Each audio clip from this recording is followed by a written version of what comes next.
8h46, on est ensemble jusqu'à 9h bien sûr dans le grand matin de Sud Radio et on ouvre les débats tout de suite avec Alexis Poulain qu'on retrouve et puis avec vous bien sûr au 0826 300 300.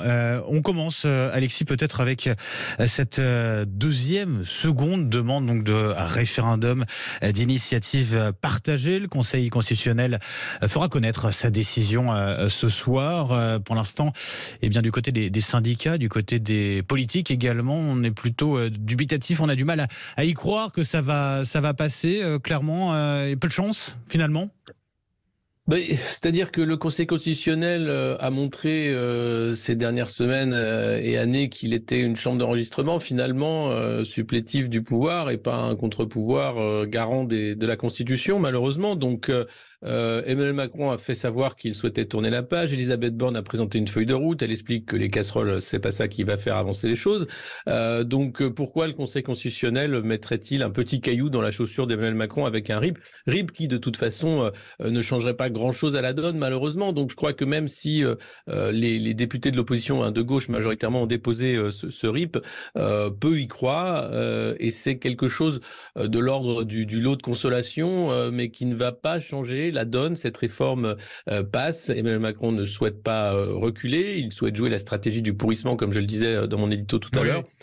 Donc malheureusement, je ne vois pas ce que ça pourrait changer, même si le Conseil constitutionnel, dans un moment de lucidité, acceptait de faire un RIP. Aujourd'hui, on voit bien que ça reste un bras de fer entre une majorité de la population française et l'exécutif qui souhaite absolument que cette réforme passe et qu'on passe très vite à autre chose, même si, comme je le disais, de nombreux Français ne souhaitent pas passer à autre chose. Alors pourquoi la gauche justement insiste? Deuxième demande justement de référendum d'initiative partagée. Parce que c'est tout ce qu'il leur reste. Dans cette 5e République qui donne tous les pouvoirs à l'exécutif, et les réformes successives n'ont fait qu'amplifier ce penchant présidentiel de la 5e, le parlementarisme finalement n'a pas son mot à dire. Les parlementaires sont de l'ordre du décor et ont très peu de moyens d'action. Or, la demande de RIP, c'était un de ces moyens d'action, comme l'était d'ailleurs la motion de censure, non votée à 9 voix près, je le rappelle, sinon on n'en serait pas là. mais il y a chez les députés et les représentants du peuple français quelques outils encore disponibles. Il faut tous les utiliser, même si malheureusement on voit que c'est très faible compte tenu du jeu défini par les institutions. Allez, vous nous appelez, vous prenez la parole 0826 300 300 comme Ludovic qui est avec nous ce matin, qui nous appelle de Rochefort. Bonjour Ludovic. Oui, bonjour Benjamin, bonjour Alexis. Et bienvenue. Vous voulez réagir sur cette question du RIP, du référendum d'initiative partagée? Oui, mais comme Alexis, je n'y crois pas du tout. Je ne vois pas pourquoi le Conseil constitutionnel mettrait, comme très bien dit Alexis, un caillou dans la chaussure d'Emmanuel Macron. Ils se sont déjà prononcés une fois contre. En plus, le Conseil constitutionnel maintenant ne décide plus dans le sens du droit. Il décide davantage par idéologie politique. On le voit à travers les membres qui le composent. S'il y a bien une réforme peut-être à poser, c'est la nomination des membres justement au sein de ce Conseil constitutionnel qui pour certains possèdent déjà des casseroles, donc ils ne sont plus à ça près. Et en plus Mediapart qui nous informe que certains toucheraient déjà une retraite depuis, je mets ça au conditionnel, depuis quelques années, donc ça n'arrange rien. Je pense que la décision va plutôt se décider dans nos institutions, l'Assemblée nationale, par la proposition de loi du groupe Elliott qui sera analysée dans environ un mois. C'est ça. Voilà, c'est ça. Ludovic, alors on peut peut-être nuancer aussi, pour le coup c'est important de le signaler, on en parlait tout à l'heure dans Sud Radio, vous explique avec mon invité sur cette proposition de loi, c'est dit clairement dans les textes, elle ne doit pas avoir pour objet cette demande l'abrogation d'une disposition législative promulguée depuis moins d'un an. Là-dessus, Alexis, finalement, c'est une question de droit aussi, si finalement le Conseil constitutionnel décide de ne pas accéder à cette demande de RIP, non ? Oui, c'est une question de droit, comme c'était une question de droit le pass sanitaire qui allait à l'encontre de tous les principes constitutionnels, comme c'était une question de droit aussi cette retraite à 64 ans passée par un véhicule parlementaire qui aurait pu la disqualifier. Tout est à l'envi de ce Conseil constitutionnel, comme vient de le dire cet auditeur. Il y a de riches retraités au sein de ce Conseil. Laurent Fabius, retraite à 50 ans, Alain Juppé, retraite à 57 ans, plus de 23 000 euros de retraite. Il y a quelque chose de l'ordre de la violence sociale, de l'ordre de l'incompréhension, de voir cet aéropage de très riches et très sages retraités expliquer aux Français qu'ils vont travailler 2 ans de plus. Et c'est pas une réforme de justice sociale comme ça a été vendu initialement. C'est une réforme simplement d'austérité parce qu'il faut rééquilibrer les comptes. Et même Gabriel Attal le disait hier devant les parlementaires, ce sera très difficile. Les prochaines marches vont être très difficiles compte tenu de la croissance de l'économie. Et donc, on est en plein dans une politique d'austérité qui ne dit pas son nom. Il faut faire des économies partout. Il faut aller chercher l'argent dans la poche des Français. Ces 2 ans de travail... Elle a plus ou moins dit, effectivement, Elisabeth Borne, lors de sa feuille de route, quand elle a annoncé effectivement sa feuille de route, quand elle répondait aux journalistes. On l'a bien senti clairement, effectivement, que voilà, fini le quoi qu'il en coûte. Merci, Ludovic. On continue au standard 0826 300 300. On est avec Marc qui nous appelle du côté de Bordeaux. Bonjour Marc. Bonjour. Et bienvenue sur Sud Radio. Alors on change de sujet avec vous, en l'occurrence avec, on l'a appris ce matin, voilà, Éric Dupond-Moretti, le garde des Sceaux, qui dit on réfléchit à une loi anti-casseurs avec, en l'occurrence, le ministre de l'Intérieur, Gérald Darmanin. Ça fait suite aux violences de ces manifestations du 1er mai. Vous voulez réagir à ce sujet? Oui. Alors moi, par rapport aux casseurs, effectivement, je suis pas pour le principe de la violence des casseurs, loin de là. Par contre, écoutez, pour reprendre les propos et mon opinion, vous avez pas dans votre émission, mais sur Sud Radio, eu l'honneur d'avoir Juan Branco.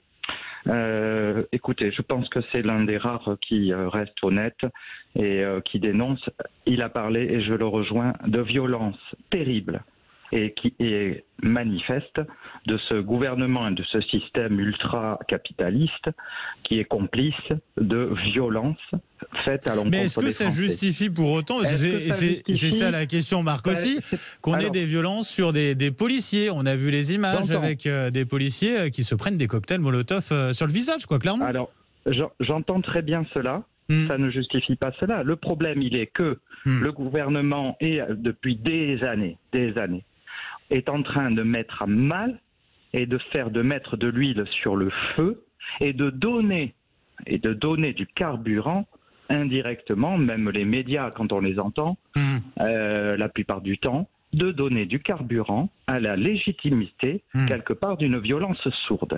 Comment voulez-vous que ces personnes-là se calment dans un contexte de pays où aujourd'hui même le français moyen est devenu un français moyen moins sur le plan général, retraite, revenu, et que cette violence-là n'est pas finalement, ne favorise pas l'émergence, je ne les excuse pas, mais de ces casseurs. Ouais. Malheureusement, Marc, aujourd'hui, il y a quand même une violence du système politique qui n'est plus un système démocratique. Donc là aussi, jusqu'à preuve du contraire, on est en démocratie aujourd'hui. En tout cas, on va faire réagir Marc, Victor qui nous appelle également au 0826 300 300 avant d'écouter Alexis Poulain à ce sujet. Bonjour Victor. Bonjour Sud Radio. Bienvenue. Oui. Merci. Sur les casseurs, ce sont en grande majorité des Black Blocs. Qui sont-ils? Moi, je les connais bien pour les avoir côtoyés au moment des Gilets jaunes en février 2019 à Paris. Oui. Ce sont pour la plupart des fils à papa. Et je suis d'accord avec M. Éric Nolot. Oui, qui en parlait tout à l'heure. Il faut que la justice fasse son boulot. Chacun son métier et les vaches seront bien gardées, comme on dit en Normandie. Oui, c'est ce que disait d'ailleurs, c'est ce que disait en l'occurrence aussi Éric Dupond-Moretti qui dit voilà quoi, l'objectif c'est d'avoir des peines aussi plus dures quoi, c'est ce qu'il dit. Oui, absolument, je suis d'accord avec M. Dupond-Moretti. 3 à 5 ans de prison, c'est le minimum. Et ceux qui sont arrêtés doivent payer les dégâts, notamment concernant le mobilier urbain. Moi, je vais vous raconter une anecdote. Rapidement. Mon cher Victor. J'ai vu 2 CRS l'un des deux alpaguait un black bloc. Et son collègue lui a répondu « non, pas lui ». Donc ça veut dire qu'à un moment donné, le ministre de l'Intérieur ne fait rien pour les black blocs. Donc il faut être plus dur, en l'occurrence, et beaucoup plus clair là-dessus. Pour conclure, Alexis Poulain, par rapport à cette question, voilà, sur une possible loi anti-casseurs, vous y croyez ou pas ? Alors, attention, parce que on accumule les lois liberticides, on accumule les lois d'exception dès qu'il y a un peu d'actualité. C'est extrêmement grave. Alors, c'est pas nouveau, hein, c'est depuis Nicolas Sarkozy.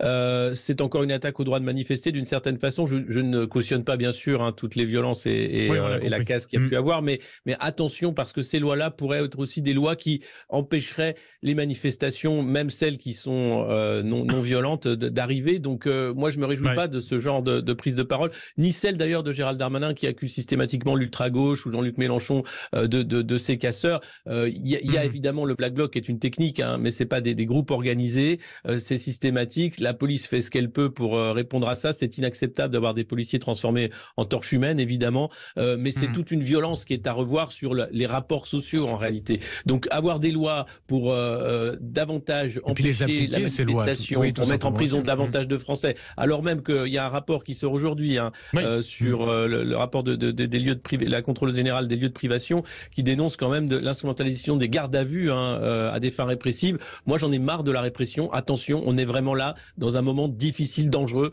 et c'est pas des lois suffisantes, encore supplémentaires dans la répression qui vont apaiser la société, loin de là. Merci beaucoup Alexis Poulain, et merci à l'ensemble des auditeurs qui étaient avec nous ce matin sur Sud Radio 0826 300 300. Je vous souhaite à tous une très belle journée. Je vous dis à demain dans un instant. Restez bien avec nous sur Sud Radio. C'est Mettez-vous d'accord avec Valérie Expert.